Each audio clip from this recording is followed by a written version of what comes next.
नमस्ते। आशा करती हूँ आप सब कुशल मंगल होंगे। आज एक प्रश्न का उत्तर देने जा रही हूँ। प्रश्न पूछा है बहन आशीष जीवदानी जी ने। उनका प्रश्न इस प्रकार है कि दीदी, राम नाम तो मैं भी लिख रही हूँ 1998 से, पर मुझे भी अभी तक जो गृहस्थी से, परिवार से प्यार व अपनापन नहीं मिला। ये समझो कि दुनिया में अकेली हूँ। कभी-कभी तो बहुत निराश हो जाती हूँ। इसका उत्तर कब और किन से मिलेगा? आपका जो भी प्रश्न है, बहुत ही खूबसूरत है।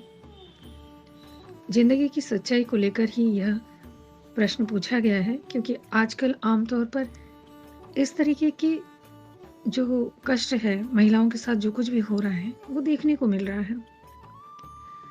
जब आप लोगों के इस तरीके के प्रश्न सामने आते हैं, तो मन रो उठता है, क्योंकि हमें समझ में नहीं आता है कि आखिर हमारे साथ ऐसा क्यों हो रहा है।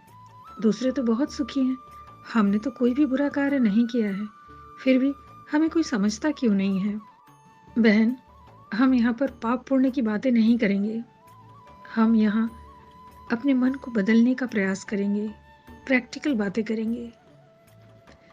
अगर हम शास्त्र की माने तो यह कलयुग है, और इस युग में पाप, अविचार, अन्याय ज्यादा होंगे, और सज्जन व्यक्ति रोता ही फिरेगा, दुष्ट सुखी रहेगा।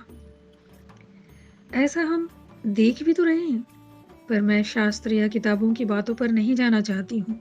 मेरा 35-40 वर्षों का आध्यात्मिक जीवन ही यह सब कुछ समझने के लिए यथेष्ट है। हमारे सामने ऐसे प्रश्न और ऐसे निरपराध एवं दुखी व्यक्ति अक्सर आते हैं। सबका कष्ट तो अलग अलग होता है, पर लक्ष्य वही एक, दुख, प्रेम का अभाव, अकेलापन और कहीं कहीं गरीबी। हम जब उन्हें उनके मुताबिक रास्ता बताते हैं, तो अधिकांश अपनों में लौट भी जाते हैं, क्योंकि वे जो कुछ भी चाहते थे, उन्हें वह सब कुछ मिल जाता है। लेकिन हमने अपने अनुभव में यह भी पाया है कि गिने चुने इक्के दुक्के लोग एज इट इज रह भी जाते हैं। वे चाहे हजार आध्यात्मिक क्रिया कर लें, पर दुख है कि पीछा ही नहीं छोड़ता। मैंने जब बारीकी से इस विषय को खंगाला, तो यह पाया जिसे साधारण मनुष्य के लिए यकीन करना बहुत मुश्किल होता है, परंतु आमतौर पर देखा तो यही पाया कि कहीं न कहीं उन लोगों के पिछले जन्म के कुछ आध्यात्मिक काम अधूरे रह गए थे, और उसे पूरा करवाने के लिए परमपिता परमेश्वर इस युग में, इस जन्म में पीछे पड़े ही रहते हैं। मनुष्य तो कुछ समझ नहीं पाता है, पर यह सच है कि बार बार दुख दे देकर ईश्वर उसे अपने पास खींचने की चेष्टा करता है। अपने पास खींचने से तात्पर्य मृत्यु नहीं है, बल्कि उस प्रभु का स्मरण करना जिसे तुम भूल गए। इस चकाचौंध की भौतिक दुनिया के सुख और रिश्तों को हमने अपना समझ लिया, और जो सच में अपना है, उसे तो कब का ही भूल गए। असल में हमने ईश्वर को केवल जरूरत का साथी समझा, पर वह तो उस माँ की तरह है जो परदेश में गए अपने बच्चे को अपनी हृदय की दृष्टि से हर पल देख लिया करती है, जबकि आज तो संतान अपने अभिभावक तक को भुला दे रहे हैं, जो कि निंदनीय है, पाप है, निकृष्ट कार्य है ना? पर हम हैं कि उस परमात्मा को भुलाकर उसका दिल दुखा बैठते हैं। इसलिए वह अपना प्यार, अपना अस्तित्व को जताने के लिए मनुष्य से उसकी इस लोक की सारी खुशी धीरे धीरे छीनने लगता है, ताकि हम उसके प्यार को समझें। पर चूंकि हम उसे देख नहीं पाते और ना ही उससे बात कर पाते हैं, इसलिए हम उसे समझ नहीं पाते हैं, जबकि हम यह जानते हैं कि एक पत्ता भी उसकी मर्जी के बगैर नहीं हिलता। वो चाहे तो बचा ले, वो चाहे तो उठा ले। पहले संयुक्त परिवार हुआ करता था, इसलिए हम अकेलेपन को महसूस नहीं कर पाते थे। धीरे धीरे परिवार एकल हुए, पर अब तो जीवन भी कुछ लोगों के लिए अकेला ही रह गया है।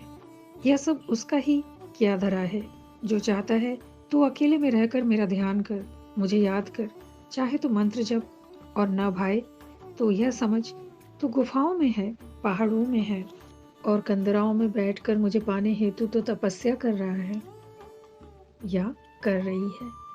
मैं तो हर पल तेरे साथ तब भी था और आज भी हूँ, पर तूने मुझे समझा ही नहीं। आज की तड़प को मुझे समर्पित करके केवल मुझे याद कर, मुझे भज ले, क्योंकि जब जब मैं कल की अवतार लेकर आऊँगा, तब तुम भी तो मेरे सच्चे साथी बनकर मेरे साथ आओगे। ये अधिकार मैं किंचित लोगों को ही देता हूँ, जो मेरे प्रिय हैं। तुमने तो अपनों के प्रति अपना कर्तव्य निभाया, पर अब केवल मुझे प्यार करो, मेरी शरण में आ जाओ। मैं तुम्हें कल का वो शानदार जीवन दूंगा। मेरा हाथ सर्वदा तुम्हारे माथे पर रहेगा। सारी तकलीफें, सारी चिंताएं मुझ पर छोड़ दो। बस मुझे अपना लो।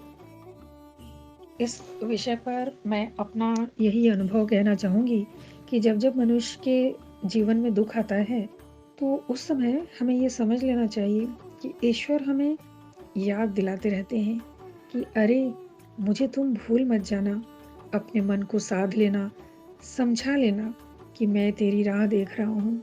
मैंने तो पृथ्वी पर तुम्हें अभिनय रूपी कर्म करने भेजा था, पर तुम तो पृथ्वी को अपना ही जागीर समझ बैठे।